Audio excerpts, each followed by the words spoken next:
새벽 기도회를 시작하면서 우리 마음 모아 함께 고백했으면 합니다. 예수 우리 왕이여.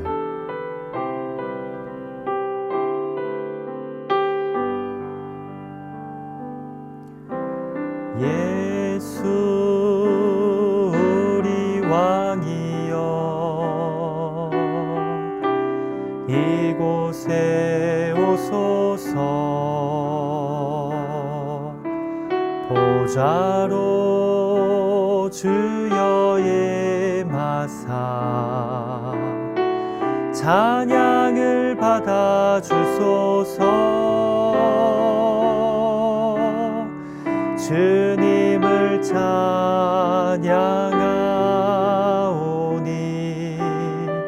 주님을 경배하오니 왕이신 예수여 오셔서 좌정하사 다스리소서.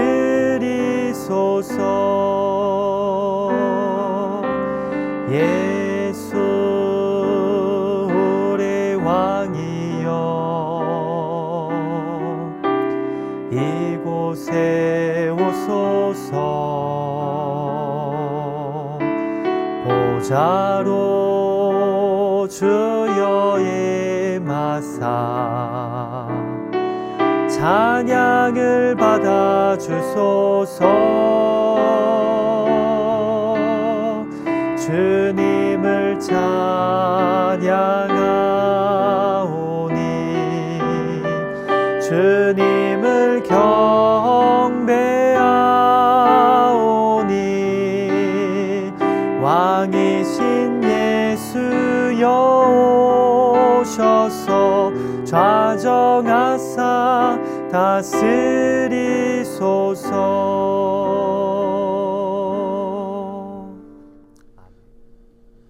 생명의 주인 되신 하나님, 이 아침도 눈뜨게 하시고 예배로 하루를 시작하게 하시니 감사합니다.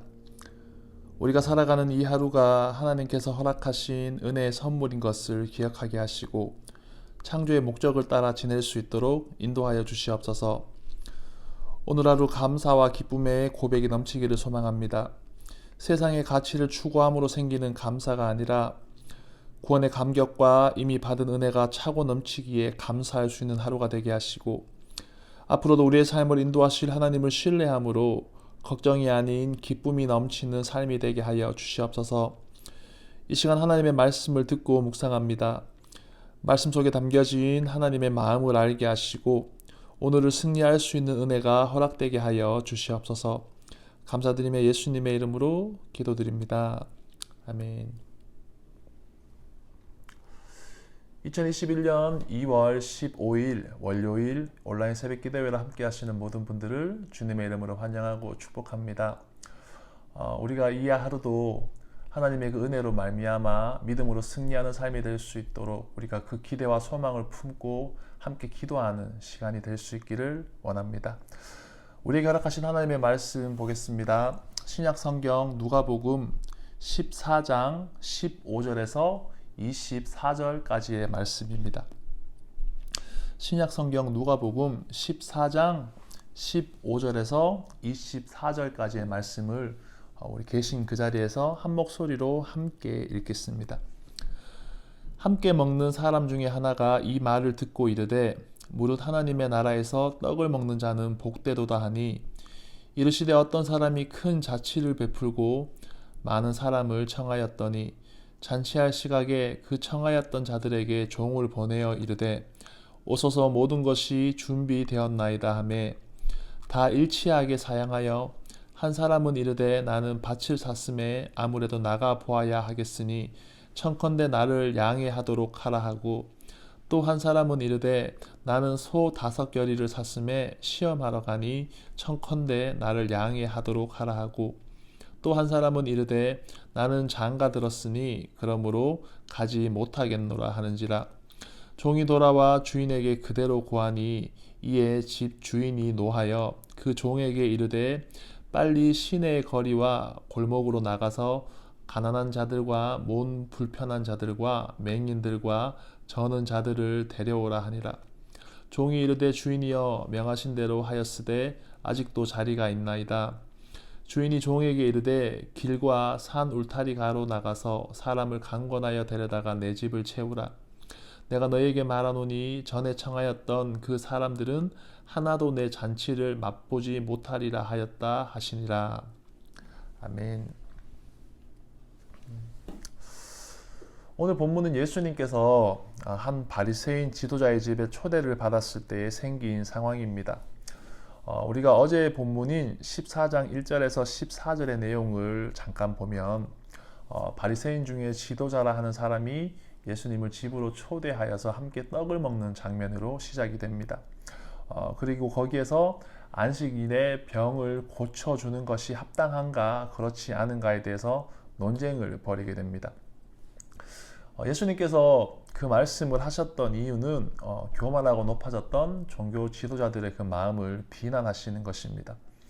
바리새인이라고 하면 예수님 당시의 대표적인 종교 지도자들입니다. 그런데 그들이 사람들에게 잘 보이고 자신들의 체면이나 권위를 위해서는 율법을 잘 지키는데 실상 율법의 본질은 모두 잃어버린 채 살아가고 있는 것입니다. 자신을 낮추고 하나님의 은혜를 구하거나 자기 역시 죄인이기에 하나님의 사랑과 은혜로 말미암아 살아갈 수 있다는 것을 깨닫지 못했다는 이야기입니다. 율법의 행위를 통해서 그저 자신의 의로움을 자랑하는 것으로 그들의 신앙이 변질이 되어버렸습니다. 그들의 신앙생활 속에는 하나님의 사랑이 없는 것입니다. 주님은 그들을 향해 복음 안에서 낮아지고 남을 섬기고 그리고 사랑할 것에 대해서 말씀을 하셨습니다. 그리고 이어지는 말씀이 오늘 본문입니다. 오늘 우리가 읽은 말씀에 어떤 내용이 기록이 되어 있습니까? 잔치에 초대받은 사람들을 비유로 해서 예수님은 말씀을 하고 계십니다. 주님은 그 잔치에 초청된 자들의 태도를 통해서 복음을 받아들인 자들에게 필요한 반응이 무엇이며 하나님께서 허락하신 그 구원으로의 초대가 얼마나 값지고 귀한 것인지를 우리에게 말씀하고 있습니다. 한 집에서 같이 밥을 먹는 사람들을 가리켜서 한자로는 식구라고 합니다. 아주 가깝고 친밀한 사이를 나타내는 표현입니다. 예수님의 사역을 보면 주님께서 제자들과 함께 식사를 하시는 장면이나 삭개오의 집에서 함께 식사를 하시는 장면, 그리고 빈들에서 많은 무리들에게 음식을 나누어 주시는 장면, 그렇게 식탁을 함께 나누는 장면들이 자주 나오는 것을 우리가 발견을 하게 됩니다. 그 모습을 보면 여러 가지로 생각을 할 수 있게 됩니다. 사람들을 향한 주님의 친밀함의 표현이라고 이야기할 수도 있고, 예수님은 빈부격차나 남녀노소를 뛰어넘어서 모든 이들을 포용하고 수용하시고 그들과 함께 하시랬다는 것도 우리가 알 수 있습니다. 그리고 오늘 본문과 같은 내용을 보면서 범위를 조금 넓게 생각하면 생명의 떡이신 주님이 복음을 전하시면서 사람들에게 천국 잔치의 모형을 보여주셨다라고도 생각을 할 수 있습니다. 본문 말씀을 살펴보겠습니다. 비유를 통해 말씀하시기를 어떤 사람이 큰 잔치를 베풀고 사람들을 초대했다라고 주님은 말씀하셨습니다. 본문 24절에서 예수님께서 그 잔치를 내 잔치다라고 말씀하시는 것을 보면 이것은 결국 하나님 나라의 잔치를 비유해서 말씀하는 것임을 우리가 알게 됩니다. 중동 지역의 문화는 보통 초대받은 사람들만 그 잔치집에 참석할 수가 있습니다. 예수님의 그 비유 중에서 슬기로운 5 처녀의 이야기가 생각나시죠?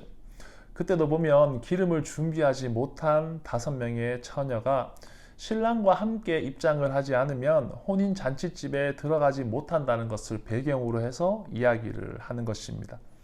본인이 아무리 가고 싶다고 해도 본인에게 재력이 있다고 해도 초청을 받지 않으면 갈 방법이 없는 것입니다. 오늘 말씀에는 이미 많은 사람들이 초대를 받았습니다. 그 비유이기 때문에 초대받은 진짜 대상을 찾아야 하는데 문맥상 그것은 이스라엘 백성들입니다. 예수님과 함께 식사하던 사람들이 하나님 나라 잔치에서 떡을 먹을 것처럼 기대한 것처럼 유대인들은 자기들이 하나님의 선택을 받은 특별한 민족이라는 그 선민 사상을 가지고 있었습니다. 그리고 그들은 실제로 오래전부터 이미 하나님의 그 초대를 받은 자들이었습니다. 아브라함 때부터 예수님 당시까지 성경은 계속해서 이스라엘 백성들이 하나님 나라의 그 잔치에 참석할 특권을 받은 자들이다라고 그렇게 이야기를 하고 있습니다. 하나님은 창세기 12장에서 아브라함을 택하시고 너의 후손으로 큰 민족을 이루고 땅의 모든 족속이 너로 말미암아 복을 받을 것이다 라고 그렇게 말씀을 하셨습니다. 아무런 대가 없이 하나님이 먼저 아브라함을 찾아오셔서 호의를 베풀어 주신 것입니다. 그리고 애굽의 노예로 있던 이스라엘 백성들을 택하여서 모세를 지도자로 세우시고 그들을 불러내시고 홍해를 건너게 하시고 약속의 땅에 들어가게 하셨습니다. 그 이후에도 하나님은 선지자들을 통해서 계속 너희는 나의 백성이고 그 구원의 은혜에 초대받은 자들이다라고 말씀을 하셨습니다.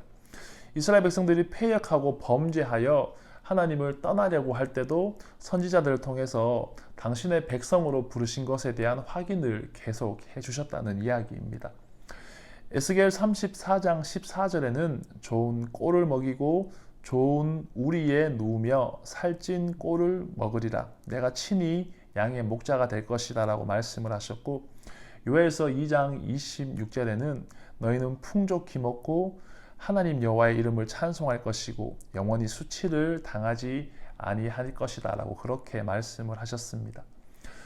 하나님은 역사 가운데 실제적으로 찾아오시고 간섭하셔서 끊임없이 이스라엘 백성들을 부르시고 그들이 하나님 나라 잔치에 초청된 특권이 있는 자들임을 알게 하셨습니다. 그 부르심이 참으로 크고 놀라운 은혜이고 그리고 복된 소식입니다. 그런데 그 초대를 받은 자들의 모습이 참 이상하다는 것을 우리는 오늘 본문을 통해서 발견을 하게 됩니다. 성경을 보면 초대를 받은 사람들이 모두 그 잔치에 가지 않겠다고 말하는 것을 보게 됩니다. 잔치가 열리는 그 당일에 모두가 참석하지 못할 이유가 생겼다고 말하면서 그 약속을 깨트린 것입니다. 중동의 문화는 사전에 참석할 수 있는 인원수를 파악하고 그에 맞추어서 모든 음식을 준비한다고 이야기합니다. 그래서 미리 양해를 구하지 않고 당일에 불참하는 것은 굉장히 큰 실례입니다. 초대한 사람의 호의를 무시하고 그 관계가 어렵게도 될 수 있는 상황입니다. 사람들이 왜 거절을 하였습니까? 한 명은 밭을 샀으니 거기에 가보아야 한다. 한 명은 소를 사기 때문에 그 소를 시험하러 가보아야 한다. 그리고 또 다른 한 명은 장가를 가기 때문에 가지 못한다라고 그렇게 이야기를 합니다. 세 사람이 말하는 이유는 그 자체로는 잘못된 것이 하나도 없습니다. 그렇지만 그 중에 어떤 것도 미리 약속한 것을 깨트리고 거절할 정도의 충분한 이유는 되지 못했습니다. 왜냐하면 그 잔치에 대한 약속은 아주 오래전부터 이루어져 있었던 것이기 때문입니다. 다시 말하면 그들의 삶에서 우선순위에서 뒤로 밀리고 먼저 했던 그 잔치에 대한 약속을 중요하게 여기지 않았기 때문에 그들이 다른 스케줄을 잡아버린 것입니다. 여러분, 예수님의 그 비유의 말씀을 들으면서 어떤 느낌을 받으셨습니까? 약속을 어긴 사람들이 무례하고 신뢰가 없다고 느껴지지 않았습니까? 그 자리에 함께 있었던 유대인들도 그렇게 생각하고 느꼈을 것입니다. 약속을 어긴 사람들이 예의가 없고 악하고 그리고 주인을 멸시했다고 생각을 했을 것입니다. 그런데 아이러니하게도 그것이 바로 자신들의 행동인 것을 그들은 깨닫지 못하고 있습니다. 주님은 지금 하나님 나라의 잔치를 준비하고 모든 이가 그 안에서 복음으로 자유하고 하나 될 것을 그렇게 누리자고 말씀하고 계십니다. 그런데 그들은 자신들이 가지고 있던 그 종교적인 기준으로 예수님을 배척하고 그리고 사회적 약자를 무시하고 자기들의 기득권을 행사하려고 하는 것입니다. 이 말씀을 보면서 신앙의 핵심이 무엇인지를 다시 한번 생각하게 됩니다. 하나님은 하나님을 사랑하고 그리고 이웃을 사랑하는 것이 예수님께서 말씀하신 신앙의 본질이다라고 성경을 통해서 우리에게 보여주셨습니다. 그런데 유대인들은 하나님을 사랑하는 것이 아니라 자기를 드러내기 위해서 그 신앙에 열심을 내고 이웃을 사랑하는 것이 아니라 무시하고 경멸하고 그리고 그들을 통해서 자신들의 그 기득권을 유지하려고 했습니다. 내가 가진 것을 버리고 포기하고 그리고 내가 죽고 내 안에 예수 그리스도가 살아야 하는데 그렇게 하지 못하는 것입니다. 교만 때문에 그렇고 욕심 때문에 그렇습니다. 하나님을 믿는다고 하는데 정작 하나님의 뜻과는 전혀 상관없는 모습이고 하나님의 말씀에 순종하지 못하는 삶을 살아가고 있는 것입니다. 그러면 우리는 어떻습니까? 우리는 어떤 모습으로 신앙생활을 하고 있고 그 주님의 부르심 앞에 반응하고 있습니까? 저는 오늘 본문 말씀을 보면서 팬데믹을 지나는 우리에게 굉장히 시기적절한 메시지를 주는 그런 내용이라고 느꼈습니다. 왜냐하면 팬데믹으로 인해서 온라인으로 예배를 드려야 하는 상황들이 예배와 하나님을 우선순위에서 자꾸 뒤로 밀어내고 있기 때문입니다. 우리가 함께 모여서 예배할 때에 얻는 기쁨과 감격이 분명히 있습니다. 그리고 공동체를 통해서 얻게 되는 유익과 교훈도 있습니다. 그런데 그렇다고 해서 예배의 우선순위가 뒤로 밀려나는 것, 온라인 예배이기 때문에 그 우선순위가 뒤로 밀려나는 것이 정당화될 수는 없습니다. 예배는 하나님과 나와의 관계가 먼저이기 때문에 그렇습니다. 사람들이 보고 있기 때문에 열심히 하고 사람들의 평가 때문에 열심히 하고 자신의 권위를 위해서 열심히 하는 것은 오늘 말씀에 바리새인들이 보여주는 그런 모습이 아니겠습니까? 우리는 그 모든 상황들을 뛰어넘어서 살아계신 하나님 앞에 반응하고 그리고 예배할 수 있어야 합니다. 하나님의 기준에 합당한 사람이 되어야 한다는 이야기입니다. 이런 부분들이 사실은 이웃을 사랑하는 것과도 연결되어서 생각해지는 것입니다. 누군가 보지 않아도 나의 유익 때문이 아니어도 하나님의 사랑을 나누어주고 실천할 수 있는 사람, 성령과 동행하기에 이웃을 향한 감동을 주실 때에 그 성령의 감동에 반응하며 행함으로 이웃을 향한 사랑을 나누어 줄 수 있는 사람이 바로 그런 사람인 것입니다. 이 시간 함께 말씀을 대하는 우리 모두에게 그런 감동이 있기를 소망합니다. 허락하신 은혜와 복음에 감사하고 하나님께 우선순위를 둘 수 있는 우리가 되어서 우리 모두 건강한 예배자로 세워지기를 축복합니다. 두 번째로 살펴볼 것은 잔치에 초대받은 사람들이 모두 거절하자 그 소식을 들은 주인이 화가 난 모습을 생각을 해볼 수 있습니다. 주인이 화가 나서 한 행동이 무엇입니까? 밖에 나가서 가난한 자들과 몸이 불편한 자들과 맹인들과 저는 자들을 데려와서 그 자리를 채우라고 이야기를 했습니다. 이것은 그 당시 사회적 약자를 가리킴과 동시에 죄인들을 의미하는 표현이기도 합니다. 유대인들의 생각에는 가난과 질병을 죄의 원인으로 생각하는 경향이 있었기 때문입니다. 그들이 하찮게 여기고 절대로 초대받지 못할 것이라고 생각했던 사람들이 그 주인의 초대로 말미암아 초대를 받고 잔치집에 참석하게 되었습니다. 그래도 자리가 다 차지 않자 이제 주인은 울타리 밖으로 나가서 사람들을 데려다가 그 자리를 채우라고 이야기를 합니다. 신학적 해석으로 접근을 하면 복음이 죄인들과 이방인들에게까지 전해지게 된 것입니다. 우리가 이 내용을 보면서 배우게 되는 교훈은 하나님의 사랑은 온 인류를 향해서 흐르고 있고 그들을 향해 끊임없이 복음의 초대를 하고 있다는 것입니다. 죄로 물들어 자격 없는 자들을 향해서 예수 그리스도를 내어주시기까지 구원의 초대를 하시는 하나님, 심판을 당해야 마땅한 자들을 향해 오래 참으시고 끝까지 돌아오기를 기다리시는 하나님, 그분의 그 사랑으로 인해서 우리가 오늘도 살아갈 수 있음을 느끼게 됩니다. 이것이 굿뉴스이고 복음이지 않습니까?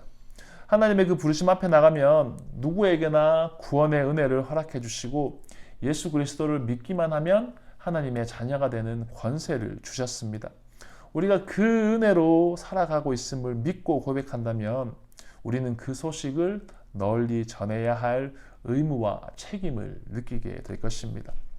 우리가 사랑하는 자들을 향해 혹은 어둠 속에서 아파하고 신음하는 자들을 향해서 복음을 전해야 할 그 책임감을 우리가 가지게 되는 것입니다.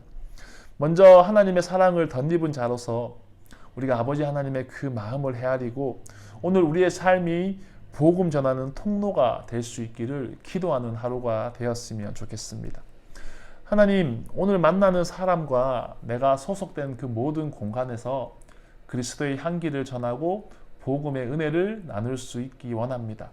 하나님, 만남의 복을 주시고 복음으로 우리의 마음이 뜨거워지게 하시고 담대한 마음으로 주님의 그 복음을 전하는 하루가 되게 하여 주시옵소서라고 기도하는 우리가 되고, 성령께서 기회를 허락하시고 마음의 감동을 주실 때에 거기에 순종하여서 하나님의 그 크신 사랑을 함께 나누는 우리 모두가 되었으면 좋겠습니다. 말씀을 정리하겠습니다. 복음의 부르심 앞에 서는 하루가 되기를 원합니다. 이런저런 상황들이 예배와 하나님을 우선순위에서 자꾸만 뒤로 밀어내려고 하지만 우리 안에 여전히 가장 귀한 것은 예수 그리스도이며 예배가 되기를 기도하는 하루가 되기 원합니다. 그리고 하나님의 크신 사랑을 느끼고 기억하기 원합니다. 온 인류에게 복음의 은혜를 허락하시고 한 영혼이라도 더 구원하시려고 오래 참고 기다리시는 하나님의 그 마음을 알아서 우리도 복음 전하는 그 일에 동참할 수 있기를 소망합니다. 오늘 하루 성령님의 그 인도하심이 우리의 삶 가운데 함께 하시기를 주님의 이름으로 축복합니다. 우리 다 함께 기도하겠습니다. 하나님, 누가복음 14장 말씀을 통하여 우리가 나가야 할 길을 알게 하시니 감사합니다. 우리도 모르는 사이에 신앙의 우선순위가 바뀌지는 않았나 점검하며 돌아보게 하시고 주님의 그 부르심 앞에 진실하게 반응하는 저희가 되도록 붙잡아 주시옵소서. 교만하고 높아진 마음으로 나의 삶이 나의 것이라는 생각이 있었다면 이 시간 그 마음들을 내려놓고 회개하며 주님 앞으로 나가기 원합니다. 겸손히 복음 앞에 서고 그 은혜로 살아갈 수 있는 인생임을 다시 한번 기억하고 고백하는 시간 되게 하여 주시옵소서. 하나님, 온 인류를 향하신 당신의 사랑이 얼마나 크고 깊은 것인지 알게 하심에 감사합니다. 여전히 참고 기다리시며 한 영혼을 천하보다 귀하게 여기시는 그 사랑 앞에 우리의 마음이 감화되고 그 복된 소식을 전파할 수 있는 입술이 되도록 우리의 삶을 사용하여 주시옵소서.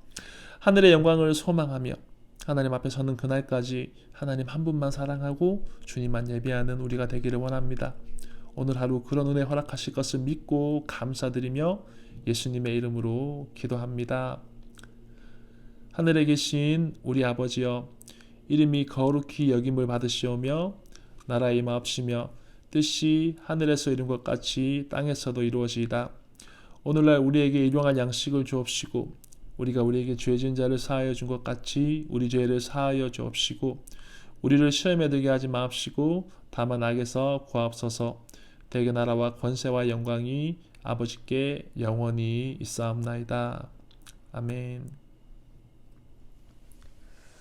이 하루도 허락하신 은혜로 승리할 수 있기를 소망합니다. 우리 함께 기도의 자리로 나가겠습니다.